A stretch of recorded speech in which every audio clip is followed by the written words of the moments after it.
Jai Mahamaya ki jai, Vishveshvari Mata ki jai. In our last discourse, we heard about the Ganges and the continents. And we'll go on to chapter 8. Narayana said, in those Varsas, Vishnu and the other Devas used to worship the great Devi with japam and meditation and to chant hymns to her. The forests there are ornamented with all sorts of fruits, flowers, and leaves in all the seasons.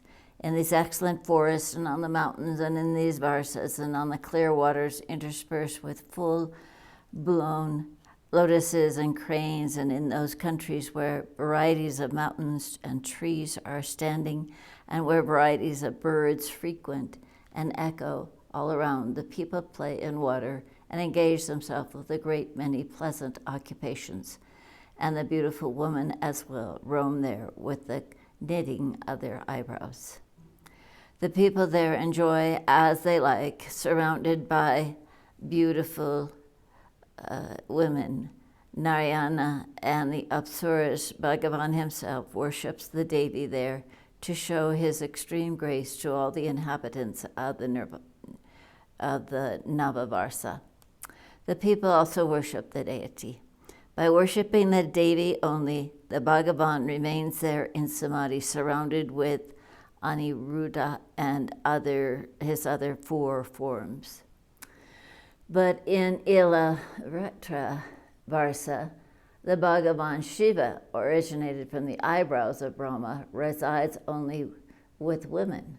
No other person can enter there, for the Bhavani, the Shakti of Shiva, has cursed that any male entering there would be transformed into a female.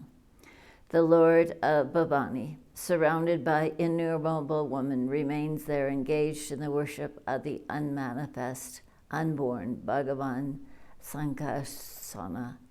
For the good of humanity and with intense meditation, he worships on his own Triyura form of the nature of Thomas.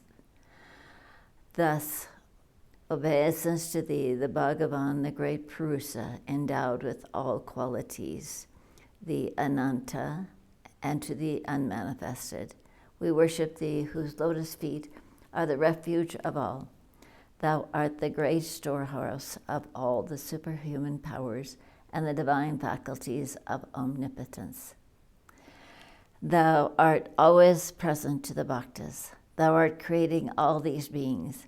Thou givest moksha to the bhaktas and destroyed their attachment to the world, and thou bindest thy non-devotees in bondage to this world.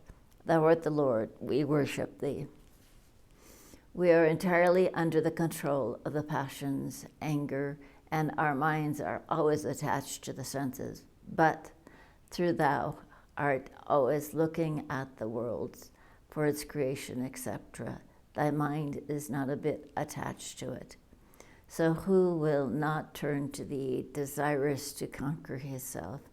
Thou art appearing by the Maya as one whose sight is ignorant. Thou lookest dreadful with thy eyes reddened with the drink of madhu.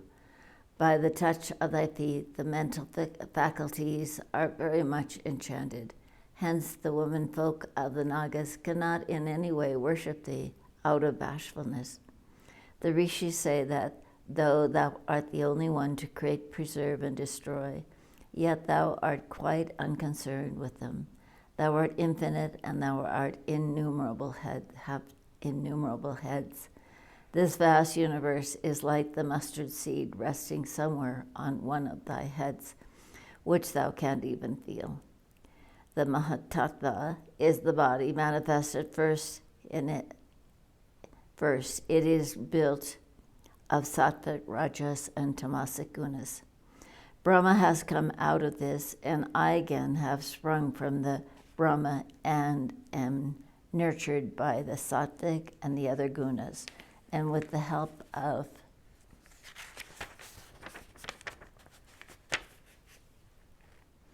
Teja, created these elements and the senses. These Mahatattvas, and we all are controlled by the extraordinary form. Thou hast kept us in thy respective places by thy Kriya Shakti, as birds are kept duly by the strings through them.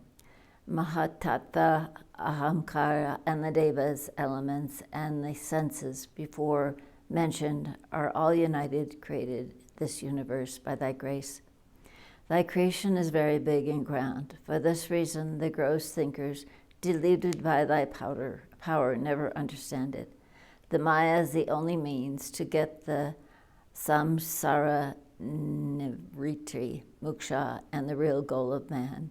And this Maya again involves them in the karma entanglements, very hard to get through. Coming in and going out, both of these are thy forms, so we bow down to thee.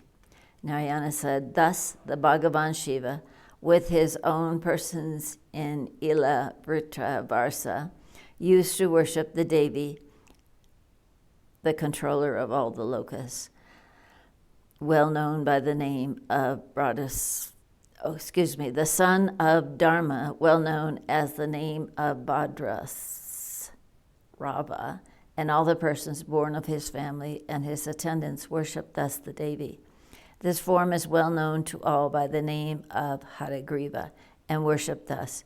All the persons there worship him with the intense meditation and samadhi and realize him thoroughly. Then they praise him according to the custom and get thorough siddhas. The Bhadras Sarva said, obeisance to thee, the Bhagavan, the incarnate of virtue, and to him who destroys completely the desires, attachments to worldly objects. How wonderful are the feet of the Bhagavan. Death always destroys all, but people seeing this seem not to see this.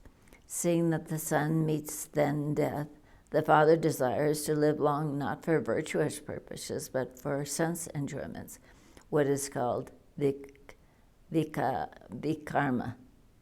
Those who are skilled in jnana and vijnana say that this universe that is seen is very transient.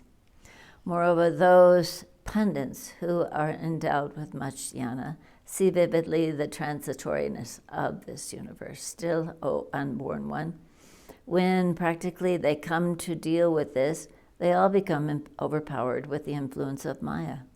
So thy pastime is wonderfully variegated. We bow down to thee and thee alone. Thou art the self-manifest Chaitanya. Thou art not the object to be covered by Maya. Thou dost not do anything in the sort of creation, etc. Thou remainest simply in the witness thereof. Still the Vedas declare that thou createst, destroyest, and preservest the universe. Thou art the Atman of all. When the pralaya, the great dissolution, comes, and the Vedas were stolen by the demons and taken to the nether regions, thou, in the form of Hadagriva, the horse face, rescued the Vedas and gave them to the grandsire Brahma, who was very eager to get them back and understand their meanings. Thou art the true Sankalpa resolve.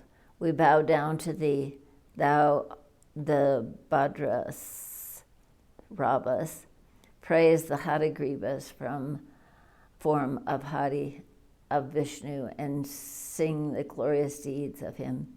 He who reads this narrative of the Mahapurusa, high-souled personage, or he who makes others hear this, both of them, quitting their sinful bodies, go to the Devi Loka. Here ends the 8th chapter of the 8th book on the description of Ilavritra in the Mahapuran, Srimad Devi Bhagavatam of 18,000 verses by Maharishi Vedavyasa. Jai Mahamaya ki jai, Vishveshwari Mat ki jai, Bole Baba ki jai.